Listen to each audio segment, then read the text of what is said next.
जय माता दी दोस्तों, मधुरामंदिर.com के इस वीडियो में आप सभी का स्वागत है।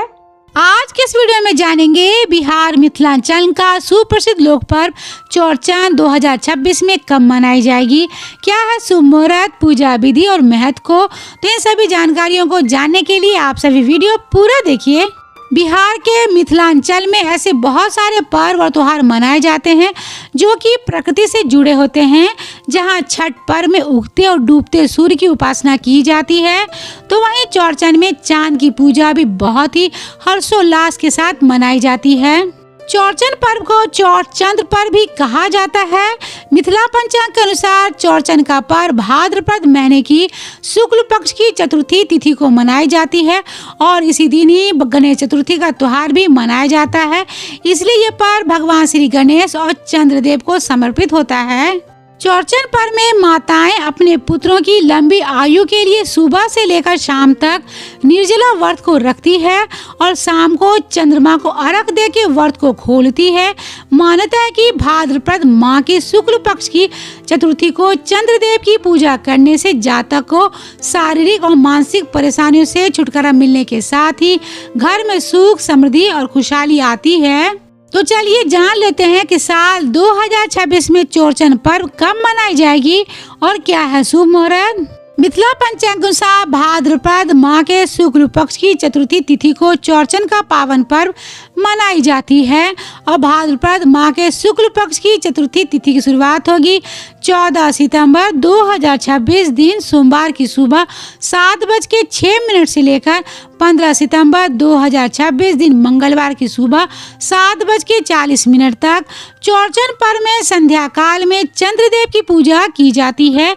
इसी कारण से 14 सितंबर 2026 दिन सोमवार को पावन पर्व चौरचन मनाई जाएगी, लेकिन इसमें उदय तिथि मान्य नहीं होगा। तो चलिए अब जान लेते हैं चौरचन पर्व की पूजा विधि को। चौरचन पर्व के दिन घर की महिलाएं ब्रह्म मुहूर्त में उठकर स्नान आदि से निर्विध होकर साफ स्वच्छ वस्त्र को धारण करती है। इस दिन महिलाएं पुत्रों की दीर्घायु और घर की खुशहाली के लिए सुबह से शाम तक निर्जला व्रत को रखती है और इस पर्व में कई तरह के पकवान बनाए जाते हैं, जैसे कि मीठी पूरी, खीर, ठेकुआ के अलावा सादा पूरी तो कहीं कहीं दाल पूरी भी बनाई जाती है। इस पर्व में दही का विशेष महत्व होता है, इसलिए इस पर्व में दही को शामिल करना बहुत आवश्यक होता है, जिसे मिट्टी के बर्तन में जमाया जाता है। शाम के समय घर के आंगन को गाय के गोबर से नीपा जाता है। नीपने के बाद कच्चे चावल को पीसकर रंगोली तैयार की जाती है और फिर इसी रंगोली से आंगन को सजाया जाता है। इसके बाद घर में जितने सदस्य होते हैं उतने पकवानों से भरी डाली और दही के बर्तन को रखा जाता है। इसके पश्चात एक एक करके पकवानों वाली डाली, दही के बर्तन, ऋतु फल और खीर को हाथों में उठाकर चंद्रदेव को भोग लगाकर दूध से अर्घ दिया जाता है। इस प्रकार से पूजा अनुष्ठान पूर्ण हो जाने के बाद घर के बच्चे और पुरुष भोग को स्वीकार करते हैं और इसके बाद व्रती महिलाएं अपना व्रत खोलती हैं।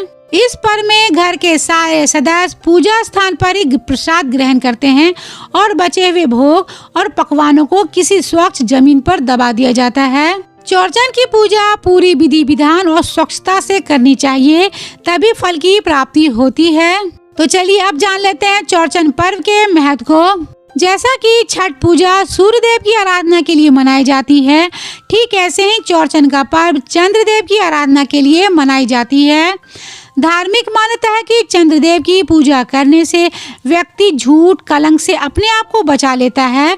कहा जाता है कि इस दिन कोई व्यक्ति चंद्रदेव की सच्चे भाव से पूजा अर्चना करता है तो चंद्रदेव प्रसन्न होकर व्यक्ति की सभी मनोकामना पूर्ण करते हैं।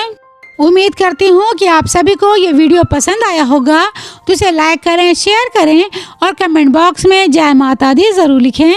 अभी के लिए बस इतना ही, लेकिन चैनल को सब्सक्राइब जरूर कर लीजिएगा, जिससे कि आप सभी को समय समय पर ऐसे ही अलग अलग प्रांतों के लोक पर्व से जुड़े हुए वीडियो देखने को मिलती रहे।